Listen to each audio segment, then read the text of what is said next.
खुश आमदेद। मेरे साथ हैं आरिफ उम्मीद भट्टी साहब, जनाब ताहिर मलिक साहब और मैं हूं सईद सादी। नाज़रीन, आपने देखा अभी थोड़ी देर पहले चीख की चिंगाड़ थी स्क्रीन पर एक मुलाकात। इस मुलाकात का क्या नतीजा निकलेगा आज हम पूछेंगे भट्टी साहब से, मलिक साहब से अंदर की खबरें। क्या तब्दीली का फैसला हो गया? वज़ीर आज़म का माशी पैकेज आ गया, पैसे कहाँ से आएंगे? रोज़ रोते हैं वो कीमत बढ़ गई। हाँ नहीं, अब आप अगर आपने नीचे कर दी है तो आप कैसे कर सकते हैं? Again we are behaving like a much wronged soul. What is this behaviour? सियासतदानों की तायात नाअहली क्या ख़त्म हो सकती है या नहीं, इस पर बात। और रूस और यूक्रेन के जंग में हमारे ऊपर क्या माशी असरात होंगे? पाकिस्तान में गंदम की कीमत ऊपर जाएगी या नहीं? भट्टी साहब पहले तो आते हैं इस पर। बड़ी बैठक हुई है, बड़ा शोर, बड़ा हम सुन रहे हैं एक वाला एक तो इस शोर में से क्या निकलना है? बिस्मिल्लाहिर्रहमानिर्रहीम। काई साहब, इसीलिए हम अक्सर कहते हैं कि सियासत में अगले लम्हे क्या होगा इसकी प्रेडिक्शन करना नामुमकिन है, मुश्किल नहीं। आज से महीना पहले या 2 माह पहले कुछ तसव्वुर कर सकता था कि शहबाज शरीफ, परवेज़ इलाही साहब के और शुजात साहब के घर जाएंगे, या इमरान खान साहब शुजात साहब और परवेज़ इलाही के घर जाएंगे? सियासत में कब गिरगट की तरह रंग बदले जाते हैं। मेरे ख्याल में आप वज़ीर आज़म ने कल जो कीमतों में कमी की, बहुत अच्छा इक़दाम किया। मैं शाहिद हकान अब्बासी को बोल रहा था वो कीमतें कम की, इस पर भी तनकीद कर रहे थे, ये क्या कर दिया, कल को 20 रुपये बढ़ाने पड़ेंगे। ओ भाई, कीमत बढ़ाओ, आप तब तनकीद करते हो। कम खुदा का वास्ता है, कहता आटा गुंदी हिलनी क्यों हुए, तो खुदा का खौफ करो। अब मेरा ख्याल है अगर इमरान खान ने सियासी मामला सियासी अंदाज में हल किए तो इनके लिए बेहतर होगा। अभी भी तमाम डैमेज ख़त्म नहीं हुआ है, कुछ डैमेज। मैं एक रिपोर्टर हूँ, मैं अपनी खबर पे कायम हूँ, लेकिन आज की मुलाकात अच्छी है। असल बैड देखना ये है कि उस मुलाकात में मामला तय क्या पाए हैं। हमारी इतलात के मुताबिक जो मार्केट में खबरें गर्दिश कर रही हैं कि नून लीग और मौलाना फजलुर रहमान ऑफ़र कर चुके हैं वज़ीर आला पंजाब के लिए मोहतरम परवेज़ इलाही साहब को। अब अगर इमरान खान साहब उनके घर गए हैं, जो 3.5 साल से मोहतरम शुजात साहब बीमार थे, इवन के पिछले दिनों उनकी हालत इससे बहुत ज़्यादा सीरियस हो गई थी, अल्लाह उनको मज़ीद ज़िंदगी सेहत तंदुरुस्ती दे, तो आज तीमारदारी के लिए नहीं गए थे। क्या असल जो इशू है, जो प्रॉब्लम है पंजाब, जिसमें सख्त मुश्किलात का शिकार है, जिसमें 3.5 सालों में PTI का वोट डैमेज हुआ और मजबूत किया गया नून लीग को, क्या उसका कोई हल निकला है? ये अब थोड़ी देर बाद हम अपने आप जैसे साहिब इल्म लोगों से रब्ता करके पूछेंगे कि मामलात में बात तय क्या हुई। मुलाकात एक अच्छा स्टेप है। सुबह तक चौधरी फवाद कह रहे थे मुलाकात नहीं होनी, और ये क्या लम्हा बलम्हा बदलती हुई सूरत हाल, जिस तरह क्रिकेट। कई साहब देखे, सियासत भी आज हो गई है समीउल्लाह कलीमुल्लाह, पीपल्स पार्टी, नून लीग काफ लीग MQ बाप PTI जमात इस्लामी मौलाना फजलुर रहमान इस्लाम। अब सियासत में ना, मैं कह रहा हूँ ना, कोई चीज़ मुमकिन नहीं। मुझे याद है कि मोहतरम नवाज शरीफ साहब से एक सवाल किया गया, तो उन्होंने कहा छोड़ो जी परवेज़ इलाही का क्या नाम है, तो मोनस लाई को वज़ीर क्यों नहीं बनाया गया, उसकी वजूहात भी मुझे पता है। और अब अचानक इस तरह मुलाकातों के अंबार हो रहे हैं जैसे बिछड़े कोई 100 साल बाद मिले हों। तो इनके पीछे कोई ना कोई कहानी तो होगी। मेरे ख्याल में बेखुदी बेसबब नहीं गालिब, कुछ तो है जिसकी पर्दादारी है। हर मंजर का ना, ये जो तस्वीर नज़र आ रही है, कादी साहब आप और मलिक साहब, इस तस्वीर के पस मंजर भी एक मंजर है, वो देखें, फिर आपको इस मुलाकात की वजह समझ आ जाएगी। लेकिन एक भट्टी साहब मैं बात कहूँ, अगर आप इजाज़त दें, कुर्सी में बड़ा फ़र्क है। जिस कुर्सी पर आकर बैठे थे जनाब शहबाज शरीफ साहब, वो और ये कुर्सी खासी कुशादा और खुली है मेरे ख्याल में। ना बंदा पूछे कुर्सी तो तुसी सोना, कुर्सी तो गापी लानी है। कुर्सियों पे हम नजर, हम तो बड़ा कहते हैं फलां ऐसे बिठाया, उसको उधर बिठाया, इसका ये मतलब निकलता है, कुर्सी का ये मतलब निकलता है, तस्वीर क्या बता रही है। ये एक ये मैं ये बात मानता हूँ आपकी। हाँ, उस वक्त भी कुछ लोगों ने कहा था, लेकिन कुर्सियाँ भी बोलती हैं। कभी कहते हैं तस्वीरें 500 वर्ड से ज़्यादा बोल जाती हैं। मलिक साहब प्लीज़ आप बताएं। अच्छा मलिक साहब, ये तस्वीरें क्या बोल रही हैं? मुझे तो कुछ तस्वीरों में नज़र नहीं आ रहा, मुझे तो हर जगह एक सेनेटर कामल अली आगा साहब की आवाज़ सुनाई दे रही है तस्वीर के पीछे कि हम तो रियासत के साथ हैं, जो रियासत फैसला करेगी हम वही करेंगे। तो मेरा ख्याल है इस मुल्क में सियासत की जरूरत है, एक मुहब्बे वतन इंसान को यही कहना चाहिए। वही मैं कह रहा हूँ, वो तो उससे तो मेरा ख्याल है कोई इतनी लंबी चौड़ी बहस की ज़रूरत नहीं। और मुझे एक बात बहुत अच्छी लगी है खान साहब की कि उन्हें इंसानियत का ये जो पहलू है तीमारदारी का, चाहे 3.5 साल लगे हैं, तो मैं देख रहा हूँ इतनी ज़्यादा हमारे यहाँ पावर पॉलिटिक्स है कि कहीं कोई ह्यूमैनिटी पॉलिटिक्स अवाम तो मुझे कहीं नज़र नहीं आ रही। यही शुजात साहब थे बाकायदा, मैं समझती इससे ज़्यादा पहले जिस तरह भट्टी साहब ने कहा कि ज़्यादा इससे बीमार थे। और मुझे अच्छी तरह याद है कि कम से कम 1000 से ज़्यादा बयान आता है परवेज़ इलाही साहब की अपनी हुकूमत जिसके वो इत्यादी हैं उसके ख़िलाफ़ कि जी महंगाई ज़्यादा होगी उसको कंट्रोल करें, बिजली महंगी होगी उसको कंट्रोल करें। इवन आज उनका बयान था कि आपने सहाफ़ियों से ज़्यादती नहीं करनी, ये कवानीन प्रेस के ख़िलाफ़ नहीं है।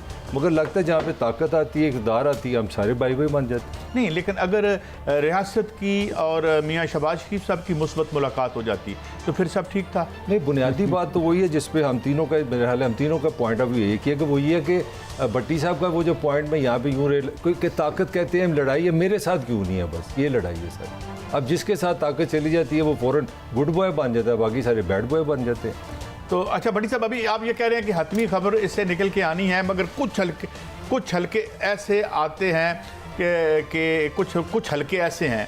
मैं अभी देखें ना, हम ज़रा कंजेक्चुरल न्यूज़ देते हुए डरते हैं, हालांकि वो बड़े अहम हल्के भी हैं। वो कहते हैं कि मामलात आलमोस्ट तय हैं पीटीआई के और चौधरी साहबान के। देखें मेरे ख्याल में या ये बिफोर अभी यानी वक्त है ये इस पे हम नहीं, अभी कुछ प्रेडिक्शन करना मुश्किल है। ठीक है। जो आम तासुर था, कल जब इस्लामाबाद थे तो चौधरी साहबान से मुलाकात शेड्यूल का हिस्सा थी, जो इनका स्केड्यूल बनाता है, मेरी उनसे बात हुई। आज फवाद चौधरी साहब वज़ीर इत्तलात मोहतरम ने फरमाया कि नहीं जाएंगे। अब मुलाकात फिर दोबारा हो गई, लेकिन क्या जिस मकसद के लिए ये मुलाकात हुई वो मकसद अचीव हुआ कि नहीं? क्या देखना तो ये है कि इन फ्यूचर काफ लीग हुकूमत के साथ चलती है या अपोजिशन के साथ चलती है। देखिए असल पॉइंट तो ये है, क्योंकि मेरी इत्तलात के मुताबिक आज काफ लीग की जो तारीख है उसको मद्देनजर रखते हुए बताइए कि वो अपोजिशन में ज़्यादा कंफर्टेबल होती है या हुकूमत में? ये सब जमातों की यही तारीख है। कुछ लोग कहते थे इलेक्टेबल नहीं लेंगे कभी भी, इसमें एक हिस्ट्री है, मैं इसके बैकग्राउंड में बहुत ज़्यादा नहीं जाऊंगा। लेकिन चाहिए सब मेरी इत्तला है, इमरान खान साहब वज़ीर आज़म को जो उनका हक़ है, वज़ीर आला जो मर्जी बनाए, ये उनका कानूनी हक़ है। बहुत अरसे से अहम लोग भी कह रहे थे कि सर पंजाब डिलीवर नहीं कर रहा, पंजाब डिलीवर नहीं कर रहा। ऐसे हालात में नून लीग को ज़्यादा ताकत मिल रही है, जबकि इसको कमज़ोर होना चाहिए। आप इस बात को तस्लीम करें कि ना करें, अगर जो नहीं सियासी ना देखें, जब आप या मजबूत होती है वो मजबूत हो। गुजारिश है कि जब आप हुकूमत के एंड पे होते हैं तो आपको देने के लिए बहुत कुछ होता है, गुड गवर्नेंस दे सकते हैं। अदल की खबर बताएं, कौन से वफाकी वजीर ने इमरान खान साहब को कन्विंस किया है? कुछ खबरें ऐसी भी आ रही। इसमें मेन किरदार शेख रशीद साहब का है और 2 और वुज़रा हैं। इमरान खान साहब इधर आना भी नहीं चाह रहे थे, मैं आपको ईमानदारी से बता रहा हूँ, फिर खबर पे आ जाते हैं। और जहांगीर तरीन को फ़ोन भी नहीं करना चाह रहे थे। आज जहांगीर तरीन साहब से मेरा राब्ता हो गया लंदन, अल्हम्दुलिल्लाह उनकी सेहत पहले से बहुत बेहतर है, माशाल्लाह अल्हम्दुलिल्लाह। काजी साहब देखिए, सियासत में ना अना और मैं नहीं होनी चाहिए, किसी मैं तो वैसे ही नहीं होनी चाहिए, अकड़ के नहीं होती। एक सिंपल बात है, अगर मैं काजी सईद साहब की वजह से वज़ीर आज़म बना, काजी साहब के 5 वोट है, 8 वोट हैं या 10 वोट हैं, वो एक अलग डिबेट है। काजी साहब ने वोट दिया तो मैं वज़ीर आज़म बना, तो मेरा भी फ़र्ज़ है मैं काजी साहब के साथ मुशावरत करूँ अहम इशू पर। तो इमरान खान साहब बाजिद थे रशिया जाने से पहले भी। 3-4 वुज़रा ने खान साहब से कमो बेशतर 1 घंटे से ज़्यादा आर्गूमेंट की कि सर इन हालात में हमारी हुकूमत नहीं बच पाएगी, आपको इत्तेहादियों को साथ लेना होगा हर हाल में। उनमें फवाद चौधरी साहब को भी क्रेडिट जाता है। फवाद चौधरी साहब ने भी वज़ीर आज़म इमरान खान को पंजाब के बारे में बहुत सारे खदशात का इजहार किया, और एक नहीं कई दफ़ा किया। मैं अब मिनिस्टर साहब का नाम लेके बता रहा हूँ कि जनाब इन्हें बेहतर करें, इधर फोकस करें। गारबन 144 MNs है, तो ये आप इग्नोर कर रहे हैं, इससे अगला इलेक्शन बहुत डैमेज होगा। अब आप देखें ना, फौरी तौर पे मई में गालमान बल्दियाती इलेक्शन आ रहे हैं, ऐसी सूरत में अगर यही सेटअप रहता है, ये तो इमरान खान साहब का राइट है, अगर बल्दियाती इलेक्शन नून लीग तो डैमेज कर जाती है इनको, तो सारे नाज़म तो उनके आगे, फिर क्या करेंगे? तो मेरा ख्याल है कि वज़ीर आज़म इमरान खान ने दानिशमंदी की है। अब देखना ये है, शहबाज शरीफ साहब के साथ की मुलाकात कैंसिल भी हुई है। शहबाज शरीफ साहब जब इमरान नवाज चौधरी बरादरान को मिलने आए थे तो इशाइया दिया था। इशाइये के बाद 3 रिमाइंडर दिए गए, अखियां उड़ीक दियां, दिल वाजा मारदा, आजा वे परदेसिया चौधरी तेनू वास्ते ही प्यार दा। तो चोई साहब अभी तक उनको डेट नहीं दी थी उन्होंने कि कब मैं आपके इशाइये पे आऊँगा। ये शहबाज साहब ने चौधरी शुजात साहब और परवेज़ इलाही साहब को दावत दी थी कि आप मेरे दौलत कदा तशरीफ़ लाएँ। तो आज की मुलाकात के बाद देखना है कि वज़ीर आज़म की मुलाकात के बाद परवेज़ इलाही साहब या शुजात साहब क्या शहबाज साहब के घर जाते हैं तो किस मकसद के लिए जाते हैं। लेकिन मेरा ख्याल है उसके लिए मौजूदा मुलाकात में क्या तय पाया है वो जानना ज़रूरी होगा। आप भी कोशिश कर रहे हैं, मैं भी कर रहा हूँ, मलक साहब तो वैसे शेर बबर है। शेर बबर है मलिक साहब, तो शेर बबर के पास क्या तनाजुर बन रहा है आने वाला? बड़ा सिंपल तनाजुर है। मैं कहता तो नवाज अपना चौधरी परवेज़ इलाही को शुक्रिया अदा करना चाहिए नून लीग का और PTI की परफॉर्मेंस का। और पॉइंट मेरे हिसाब से बिल्कुल सिंपल है, CM पंजाब की जो परफॉर्मेंस है वो सबसे बड़ा फैक्टर बना है और इमरान खान को ये रियलाइजेशन हो गई है बड़ी जल्दी 3.5 साल में कि पंजाब में उनकी पॉपुलैरिटी नहीं है। उसकी वजह यह है कि आने वाले ज़माने में बल्दियाती इंतखाबात और चौधरी बरादरान की जो पॉलिटिकल मैच्योरिटी है, जो तोड़ फोड़ है, पंजाबी जो स्टाइल है लोगों को शामिल करने का, इसलिए मुझे लगता है बहुत ज़्यादा कहीं ना कहीं उनका ज़हन बन गया कि वो सियासी तब्दीली करेंगे पंजाब में। अच्छा, सियासी तब्दीली के जो मेन होंगे मुहर्रिक वो चौधरी साहिबान। अब देखिए इसमें मुझे लग रहा है कि इमरान खान ने वो एक स्ट्रेटजी ये ली है कि वो एक स्टेप पीछे हो जाए, वो अपनी पार्टी को PTI की बजाय फेस अगर बदल ले तो उसका ये फ़ायदा हो सकता है कि 3.5 साल उनके साफ हो सकते हैं। अब आप देखें आगे कि चले मैं पर्सनल बात नहीं करता, एक जनरल राय इस वक्त पंजाब में ये है कि अगर कोई भी इलेक्शन हो, बल्दियाती इलेक्शन हो या साल बाद इलेक्शन हो, तो सबसे नंबर 1 जो पार्टी होगी नून होगी। और मेरा अपना भी बिलीव है, मेरा ख्याल है ये रियलाइजेशन इमरान को हिट कर गई है और इसीलिए उसने सोचा कि मेरे लिए काफ लीग एक बेहतरीन पनाह है और ये इसीलिए वो यहाँ पे है। अच्छा, तो बुज़दार साहब की कुर्बानी क्या पॉलिटिकल गेम है, पावर की गेम है। आपने नया पाकिस्तान बनाया था पावर के लिए, वही पावर। मैं इस पे हतमी नहीं कहता क्योंकि बुज़दार साहब जिन बुनियाद पे वज़ीर आला बने हैं उस चीज़ को भी मुझे मद्देनज़र रखना होगा बीइंग ए रिपोर्टर। अगर इमरान खान साहब फैसला करते हैं, देखें मैं बार बार कह रहे हैं नाज़रीन कि हमें नहीं पता क्या फ़ैसला होगा, लेकिन इमरान खान के लिए भी एक बड़ा फ़ैसला होगा। लेकिन अगर ये फ़ैसला इमरान खान साहब तब्दीली का कर लेते हैं, अगर मैंने लफ्ज़ कहा अगर, तो फिर मैं आपको खबर दे दूं तरीके अदम एतमाद में नहीं आएगी। अच्छा, नंबर गेम सेंटर में भी और सेंटर में भी जो मेरी इतलात है, जो नंबर गेम मुझे पता है, फिर क्योंकि अगर ये जाते हैं तो फिर जगीर तरीन ग्रुप भी अपोजिशन की तरफ नहीं जाएगा। लेकिन भट्टी साहब एक बात और भी तो देखें ना, मैं आफ्ती रिकॉर्ड पता नहीं बात कर सकता हूँ या नहीं कर सकता कि चौधरी साहब का ये ख्याल है तो 5-6 दफ़ा जो उनसे वादे किए गए मुस्लिम लीग नून की तरफ से वो इफ़ा नहीं हुए। 1-2 का तो मुझे पता है, वो 6 कह रहे थे, मैंने तफसील नहीं पूछी। इससे ज़्यादा है, इससे ज़्यादा है। जब नवाज शरीफ डील करके गए तो चौधरी परवेज़ इलाही और शुजात साहब को पता था कि ये डील हो चुकी है। जब वो सऊदी अरब गए थे, मैं आपको ये पूरी ईमानदारी से अपनी खबर दे रहा हूँ, उनके इल्म में था, वो जानते थे कि ये दगा देंगे। गौस अली शाह साहब ने मुझे बताया, कहते हैं कि जब जेल में थे तो हमें शहबाज साहब ने, मैंने कहा किधर चलो, कहते मैं 2 घंटे तक आया, बाद में पता चला वो सऊदी अरब चले गए। अब नून लीग अपने शौक से चौधरी साहबान को वज़ारत आला नहीं देगी, अगर देती है तो मैं बार बार अगर कर रहा हूँ, उनके पास ऑप्शन नहीं है, फिर वो ठीक है। इमरान खान को वो देखना नहीं चाहते। मलिक साहब की खबर पे आपका क्या कमेंट है? क्या? वो कहते हैं कि मुस्लिम लीग नून के अंदर भी एक ताकतवर धड़ा ये समझता है कि CM नहीं बनाना चाहिए। नहीं, ताकतवर धड़का नहीं, उनका नाम है लंदन में इस वक्त मुकीम इलाज के लिए जाने वाले नवाज शरीफ साहब ने वादिया तौर पे कहा है कि हमने परवेज़ इलाही को वज़ारत आला नहीं देनी। इसी बयान के बाद जले हुए दिल से साबिक वज़ीर आज़म शाहिद खान अब्बासी ने, हमारे दोस्त हैं आदिल अब्बासी एयरवे में प्रोग्राम में कहा, अगर हमने काफ लीग को वज़ारत आला दे दी पंजाब की तो हम क्या सवाल का जवाब देंगे। वो मलक साहब की खबर ठीक है। मलिक साहब अच्छा, ने मैं आपकी खबर आपको एक पुरानी खबर दूं, मैं आपको पुरानी खबर दूं। 3.5 साल पहले, अगर आपको गलत फहमी, ये इमरान खान का फैसला था कि उस्मान बुरदास वज़ीर आला बनेगा, नहीं, ये किसी और का फैसला था और फैसला बड़ा क्लियर था कि सीएम पंजाब साउथ से आएगा। अब 3.5 साल में ये तजर्बा हुआ है नाकाम। अब असल चैलेंज जो मैं बार बार आपको कह रहा हूँ कि तहरीके इंसाफ का चैलेंज हो गया। अगर इमरान खान साहब दोनों तरफ फंसते हैं, अगर इमरान खान साहब तक इसी स्टेटस से चलते तो बेनिफिशरी फिर नून लीग होगी। अगर वो काब लीग की तरफ जाते हैं तो इसका मतलब है कि वो एक ऐसे मेच्योर आदमी के जो पावर पॉलिटिक्स का PhD है, परवेज लाई, वो नई पार्टी बना लेगा, कोई पता नहीं 50-60 बंदे वो नून के भी ले आए। तो मुझे लगता है इन दोनों सूरतों में PTI को नुकसान अच्छा, है। ये मुझे बताएं, एक सवाल कर लूं आपसे। प्लीज। एक तो PTI को नुकसान होगा चौधरी साहब के बनने का, किसी और पार्टी को भी होगा? नून को भी हो सकता है, बड़ा हैवी हो मैं कह रहा हूँ नून को ज़्यादा नुकसान होगा। जोड़ तोड़ पंजाब की सियासत अना और जिद से नहीं होती।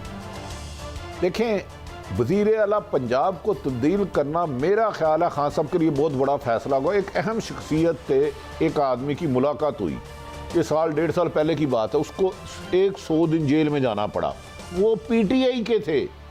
फिर एक और अहम तरीन शख्सियत से एक और शख्सियत की मुलाकात हुई, उसको भी जेल जाना पड़ा। 2 कैंडिडेट बने नहीं थे, डिस्कशन हुई, थे, वैसे दोनों कैंडिडेट थे, इस तरह ना करें। नहीं, वो मैं थोड़ी सी बात ना, देखें, कुछ मुझे भी अपनी जान बचाने दे, नमाज रोजा फर्ज है तो काजी सब जान, दोनों को जेल जाना पड़ा। अब मेरी समझ से बाहर है, इमरान खान साहब वज़ीर आज़म के लिए बहुत बड़ा इम्तिहान है कि इस वक्त सियासी मामला सियासी अंदाज में हल करते हैं या बस वो जो फैसला मैं करते हैं। एक कमेंट कर दूं, एक कमेंट कर, अगर ये स्टेटस को इस तरह रहता है तो इसका सबसे ज़्यादा बेनिफिट नून लीग को होगा, ये मैं आपको कह रहा हूँ। तो कैसे? अगर इसी तरह CM पंजाब रहते और इमरान खान इसी पोजीशन में रहते हैं और काफ लीग ग्रे एरिया में रहती है तो उसका बेनिफिट नून को बहुत होगा और उसमें पंजाब में 70-80% बल्दियाती इलेक्शन जीत सकती है। ये मेरी मलिक साहब, एक बात है, एक फजूल सवाल की इजाज़त? ज़रूर, बाकी भी आपके फजूल ही होते हैं। माशाल्लाह, जिस तरह के लोग हों इस तरह ही सवाल करने में। खैर, आगे बढ़ते हैं। हजूर, बात यह है कि जब 25-75% इलेक्टरेट घर में बैठा हो, उसको आप कोई मोटिवेट ना कर सकें, घरों से बाहर ना ला सकें, 2-2 हज़ार रुपये की ज़रूरत हो उनको बाहर लाने की, तो फिर तो सारी ताकत ऊपर जोड़ तोड़ी होगी ना। मैं एक छोटा सा जवाब दे दूं, मैं अपोजिशन की बात कर रहा हूँ, मैं नवाशी की बात नहीं कर रहा। जिस घर में बिजली का बिल आता है ना, वो हुकूमत को वोट नहीं दे सकता। जो बंदा चीनी 55 रुपये की बजाय 120 रुपये किलो खरीदता है ना, वो हुकूमत को वोट नहीं दे सकता। मेरा सवाल आंसर यू, आपकी पॉलिटिक्स मेरी सुन लेना, आपकी अपोजिशन ऑर्गेनाइज, वो भी 3,000 रुपए लेके दे देता है। लोग छोड़ो, बट्टी किसी ने कहा, बट्टी साहब, किसी ने कहा कि इंडिया में तंग आया हुआ है। बात तो सुनो ना, इंडिया में उन्होंने किसी ने कहा कि यार ये क्या ड्रामा है, ये ट्रक अजनास के खड़े हैं, ये शायद उनके आवाम मतलब दारू शराब लीगल है, वो बांट के वोट ले रहे हैं, तो ये क्या आवाम करते हैं? क्योंकि उनको पता है आवाम को आज का दिन जो मिलना है, अगले 5 साल बाद फिर इन्होंने आना है, लिहाजा यही ले लो, वो भी आएंगे। लेकिन मेरा सवाल जो था उसको आप इवेड कर गए हैं कि जब आप 70% 75% बंदा जो घर में अपनी रोजी कर रहे हैं, एक मोटरसाइकिल पे 3 बच्चे बिठाए हुए हैं, एक बीवी बिठाई हुई है, वो जा रहा है अपनी नौकरी कर रहा है, जब तक आप उनको मोबिलाइज नहीं करते, आप इलेक्टेबल्स के रैबो करम पर होंगे। काई साहब, उसका यही है ना, बड़ा आसान है नहीं, उसका तो बड़ा। अगर आप पाकिस्तान में समझते हैं सियासी जमातें हैं, आप समझते हैं कि ये सियासत कर रही हैं, आप समझते हैं ये अवाम के साथ है, तो फिर आप टाइम ज़ाया कर रहे हैं। ये ड्राइंग रूम के लोग हैं, ये तीमारदारी करते हैं, वहाँ पे हुकूमतें बदल देते हैं, ये इनका काम है। ये पावर के लोग हैं सारे। मैंने तो शुरू में आपको कहा है कि ये पावर पॉलिटिक्स आपको 3.5 साल के बाद अच्छा काजी साहब, ये तो पावर की साहिब इल्म है।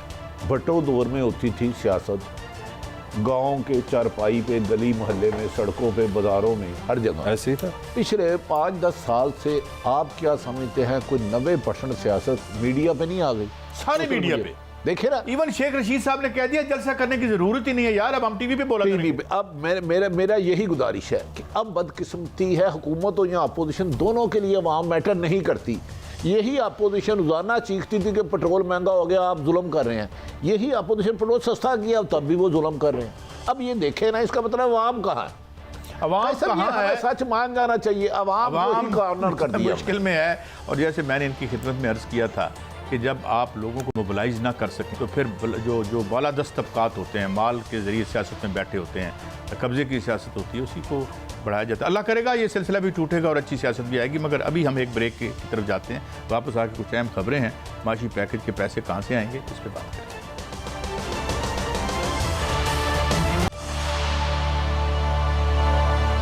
Welcome back. नाज़रीन, अब आते हैं इस माशी पैकेज की तरफ और हमारे साथ मौजूद हैं तर्जमान वज़ीर ख़जाना जनाब मुज़म्मिल असलम साहब। Thank you very much for your time. हुजूर, मैं कल से बड़ा हैरत में था कि जब कीमत ऊपर जाती है तो हम तो चीखते हैं, जब नीचे आती है तो कहते हैं ये कैसे कर दिया। ऐसे लगता है जैसे हम IMF और वर्ल्ड बैंक के एकदम तर्जमान आ जाते हैं, ये तो मुमकिन नहीं है, ये तो फीजेबल नहीं है, सस्टेनेबल नहीं है। ये क्या मामला है? ये फीजेबल है, सस्टेनेबल है, ये हमें बर्बाद कर देगी, कीमत की कमी तो फिर बढ़ा दें। कैसे देखते हैं आप इसको? देखिए, बात यह कि सबसे पहले तो अल्लाह ताला की ज़ात है और अल्लाह ताला की ज़ात जो है, जहाँ मैं हमेशा से समझता हूँ कि जिस वक्त ज़रूरत होती है उसी वक्त अल्लाह की मदद आती है। और इस वक्त जो है आवाम को ज़रूरत थी, क्योंकि कीमतें जिस तरह बढ़ गई थी आलमी मार्केट में, तो एक रिलीफ की ज़रूरत थी। तो ये जो है वज़ीर आज़म ने जो है वज़ीर ख़जाना को बोला कि आप ज़रा से अपने जो है बिल्कुल जो वसाइल हैं, जो आपकी आमदनी है और कहाँ कहाँ जो है आप जो है गैर ज़रूरी चीज़ को पीछे करके ये जो है एक पैकेज अगले 4 महीने के लिए दे सकते हैं, तो इस पर काम करें। उस पर काम किया और अल्हम्दुलिल्लाह हमारे सामने चीज़ें आईं और ये फ़ैसला इस पस मंज़र में किया गया कि पहले ख्याल ये कर रहे थे कि ये सर्दियों गुजरेंगी तो तेल की कीमतें नीचे आ जाएंगी, क्योंकि यूरोप वगैरह में गैस का बुरान था कोरोना की वजह से। लेकिन वो यूक्रेन जो है आसमान पे से जो एक आसमानी सुल्तानी आ गई, तो अब उस पर ख्याल किया जा रहा है कि अगले 4 महीने मजीद इसमें कुछ होने वाला नहीं है और तेल की कीमतें ऊपर ही रहेंगी। तो उसको देखते हुए, क्योंकि आप देखें, आपने अगर आज देखा हो खबरों में भी, हमारा जो टैक्स हदफ है वो हम उससे 286 अरब रुपये 8 माह में ज़्यादा है। और फिर हमने जनवरी में, आपको याद होगा कि एक मिनी बजट लाए थे जिसमें 350 अरब रुपए के इजाफी टैक्स लगेंगे। तो लगभग 6,500 अरब रुपए की तवक्को की जा सकती है। 6,500 6,400 अरब रुपए टैक्स से हमें इस साल आएगा, जो पिछले साल के मुकाबले में 1,500 अरब रुपए ज़्यादा है। तो ये 250 अरब का पैकेज है, जिसमें पेट्रोल जो है महीने का हम 1.5 अरब लीटर पेट्रोल इस्तेमाल करते हैं पाकिस्तानी। अगर 10 रुपए का रिलीफ है तो 15 अरब रुपए महीने का बनता है। तो 60 अरब की कुर्बानी यहाँ से है और बिजली की तकरीबन जो है 170-80 अरब रुपए की कुर्बानी है, क्योंकि बिजली के बिलों में भी आपको पता है कि ये जो ईंधन की कीमतें, जो क्योंकि ये पिछली हुकूमत सारे के सारे बिजली घर बाहर के ईंधन पे लगा गई थी और आलमी मार्केट में ईंधन की जिस तरह कीमतें बढ़ी, चाहे कोयला हो, चाहे तेल हो, चाहे गैस हो, तो वो उसकी वजह से भी जो है काफ़ी जो है आम आदमी इफेक्ट हो रहा था। और दूसरी बात ये कि इस दफ़ा हमेशा से एक हमारे जहन में, वज़ीर आज़म के जहन में बात होती थी कि यार हम लोअर क्लास के लिए भी दे देते हैं जो गरीब आदमी है, और अमीर आदमी की भी हर वक्त पॉलिसीज़ होती रहती हैं, कभी कारखाने में, कभी उसमें, कभी इसमें। कभी मिडिल क्लास को जो है ना हमने पूछा ही नहीं, खाते ही नहीं लाए। सारा का सारा जो है ना, जो उन 2 लोगों को पॉलिसी देते हैं मिडिल क्लास से ले जाते हैं सारा। तो एक तवाजुन जो है एक मिडिल क्लास की तरफ चला गया है, जिसका आपने देखा इब्तिदा ये कल की IT पॉलिसी, जो नौजवान बच्चे घर से बैठ के फ्रीलांस काम कर रहे हैं उनके लिए एक टैक्स इंसेंटिव, उनके डॉलर किस तरीके से वो रख सकते हैं, और हुकूमत ने कंट्रीब्यूशन भी दी। कल आपने देखा BA वालों के लिए भी एक ऐलान कर दिया है कि जो होगा 30,000 रुपये की इंटर्नशिप मिलेगी। हालांकि प्राइवेट सेक्टर भी इंटर्नशिप में 30,000 नहीं देता, 8-10 हज़ार 6,000 से ज़्यादा नहीं देता, 12,000 से ज़्यादा। तो ये हो गया, कफालत में 12,000 से 14,000 कर दिए। तो अब एक फोकस जो है, जो इस पाकिस्तान में मिडिल क्लास जो बिल्कुल उसकी रीढ़ की हड्डी कमर तोड़ दी गई थी और वो पुअर क्लास की तरफ आ रहा था, उसको वापस इमर्ज कराने की कोशिश की जा रही है। अच्छा मुज़म्मिल साहब, गुजारिश ये है कि वज़ीर आज़म के कल वाकई ही तारीखी ऐलानात थे, जबकि पूरी दुनिया माशी तौर पर महंगाई की तरफ जा रही है। ऐसे मौके पे इतना रिलीफ देना आम शहरियों के लिए तो ये बहुत बड़ी एक नई जिंदगी है, उम्मीद की किरण है। क्या आप समझते हैं कि वज़ीर आज़म आइंदा सेहत और तालीम में भी आवाम के लिए, आम शहरियों के लिए, मराद के लिए कोई पॉलिसी बना रहे हैं? देखिए, पहली बात तो ये कि एक वज़ीर आज़म की अगर आप तारीख उठाएं तो ये उसी वक्त जो है सबको सरप्राइज करते हैं जब सब उम्मीद हार जाते हैं। 92 का वर्ल्ड कप भी आप तकरीबन वर्ल्ड कप से बाहर हो गए थे, ठीक है। फिर उसके बाद ये कोरोना आया तो पूरी दुनिया ने कह दिया, ये हमारे जो अपोजिशन के लोग हैं, कि जी बंद कर दो, लॉकडाउन कर दो, मुल्क हमारा पूरा, वरना जो है ना कोरोना की नजर मौतें हो जाएंगी। उस वक्त वज़ीर आज़म साहब आए, उन्होंने जो है स्मार्ट लॉकडाउन और 1200 अरब का पैकेज दे दिया। दुनिया का सबसे पहला वज़ीर आज़म था जिसने कोरोना में रिलीफ पैकेज का ऐलान किया था पूरी दुनिया में, किसी ने नहीं किया था। फिर उसके बाद स्टेट बैंक को जो है दे दी इंस्ट्रक्शंस कि तुम जो कर सकते करो, उन्होंने 2,000 अरब का दिया। स्टेट बैंक दुनिया का सबसे एग्रेसिव बैंक था जिसने 13.25% से 7% रसूख कर दिया था। अब यहाँ आके सारे उम्मीदें हार गए। आपने खुद देखा होगा कि लटके हुए मुंह कल से जो है, जो हम पे तनकीद करते थे जब हम पेट्रोल की कीमतें बढ़ा रहे थे, आज वो कह रहे हैं जी क्यों बढ़ा दी। शायद खगान अब्बासी साहब आपकी नज़र से गुजरे हों और भी अपोजिशन के अरकान। तो यहाँ पे आके फिर एक सरप्राइज किया। अब आपने कहा सेहत कार्ड। देखें आरिफ साहब, आप तो माशाल्लाह खुश नसीब हैं। मैं जरा सा जो है ना जेलस फील करता हूँ आप लोगों से। मैं कराची का हूँ, हमें कोई सेहत कार्ड ही नहीं मिला। आप लोग की जेब में 10-10 लाख रुपए डाल दिए वज़ीर आज़म साहब। तो आप अपने वज़ीर आला सिंध को कहें ना, आपका हमसे ज्यादा हक है, हम तो मानते हैं मेरे भाई। हमारे वज़ीर आला सिंध तो 50,000 रुपए महीने के मेरे घर का पानी का खर्चा है, मैं वो बाहर से खरीदता हूँ। उनसे हम पानी दे दें, हमारे लिए सेहत कार्ड से ज्यादा बड़ी नेमत होगी। 50,000 प्लीज प्लीज, मैंने ये सही सुना है मुजम्मिल असलम साहब? 50,000 रुपए जी। 10,000 रुपए का टैंकर आता है 6,000 गैलन का, और मेरे घर में 5 से 6 टैंकर डलते हैं। अगर गर्मी ज्यादा होगी तो 6 डलेंगे।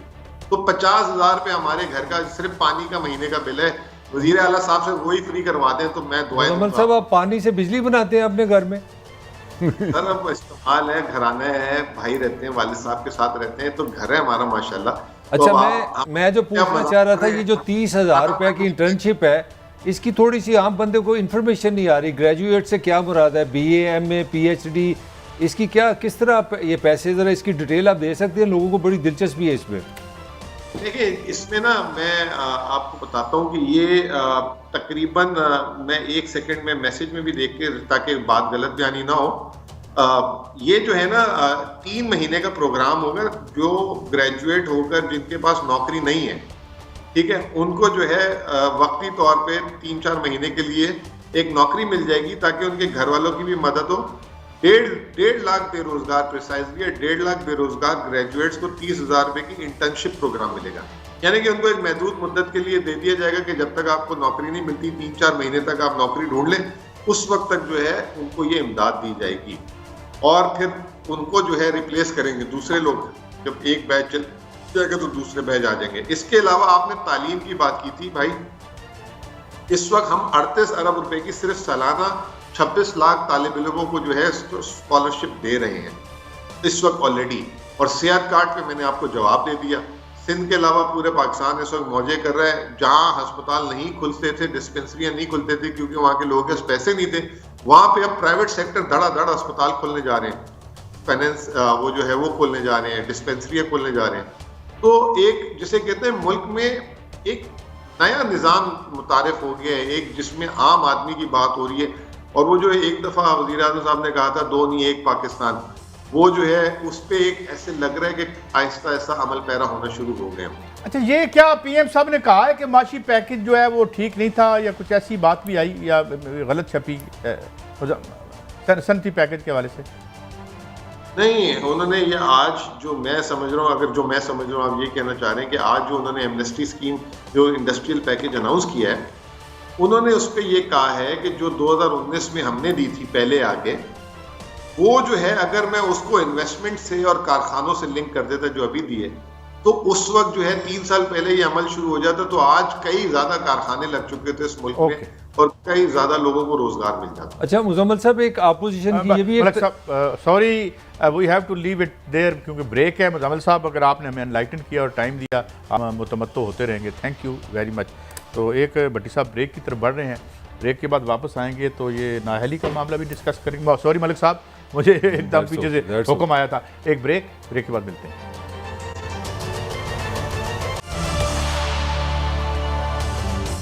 Welcome back. अच्छा भट्टी साहब, ये एक बार काउंसिल, ये बार ने भी एक पटिशन डाली हुई थी, वो तो मियाँ साहब की नाअहली को ख़त्म करवाने का मामला था। फिर फैसल वाबडा साहब की नाअहली भी जो है उसको भी उन्होंने चैलेंज कर दिया। अब सुप्रीम कोर्ट ये फैसला करेगी कि तायात होनी चाहिए, यानी मियाँ साहब की तो तायात की थी उन्होंने, तो आपको लगता है कि सुप्रीम कोर्ट इस फैसले पे भी रिव्यू कर सकती है? हक तो उनका है। देखिए, सुप्रीम कोर्ट के मोहतरम जज साहबान तो जो चाहेंगे वही फैसला होगा, लेकिन वादिउल नज़र में जहांगीर तरीन और नवाज शरीफ को यही सुप्रीम कोर्ट नाअहल कर चुकी है ताहयात।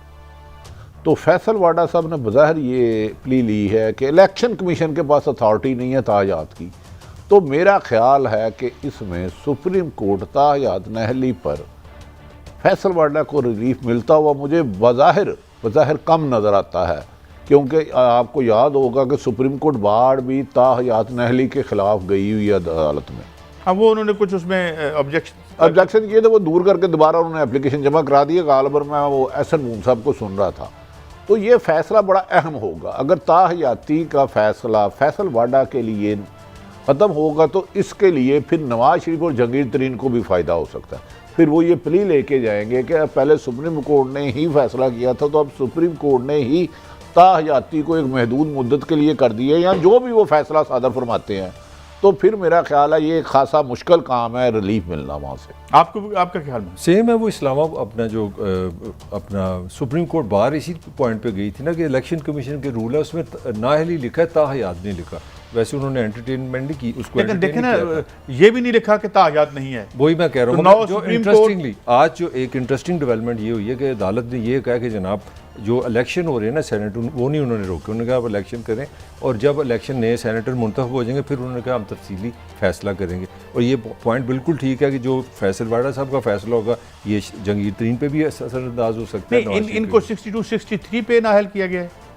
इनका भी कोई यही तो ऐसा ही है मेरा ख्याल है। इन्होंने कोई अपनी नेशनैलिटी को गालबन छुपाई थी या जो नहीं, इनकी डिक्लेरेशन ये थी कि मैं अमेरिकी शहरी नहीं रहा, मगर इन पे केस हुआ था ये थे। इन्होंने भी वही 62 सच नहीं बोला, मतलब इसी तरह जहांगीर तरीन साहब के कोई लंदन में कोई सासे का इशू था और नवाशी पे भी ये था 62 लगा, तो केस तकरीबन एक ही है। लेकिन मलिक साहब जो जिस तरह एतजाज सब मोहतरम हमें बड़ी गाइडेंस देते हैं और हम तो चूँकि कामिल लोग हैं, तो उन्होंने कहा कि सुप्रीम कोर्ट के फैसले भी इस तरह से आते हैं, मिसाल के तौर पर अकामे पे एक नाअहली होती है, एक पे नहीं होती।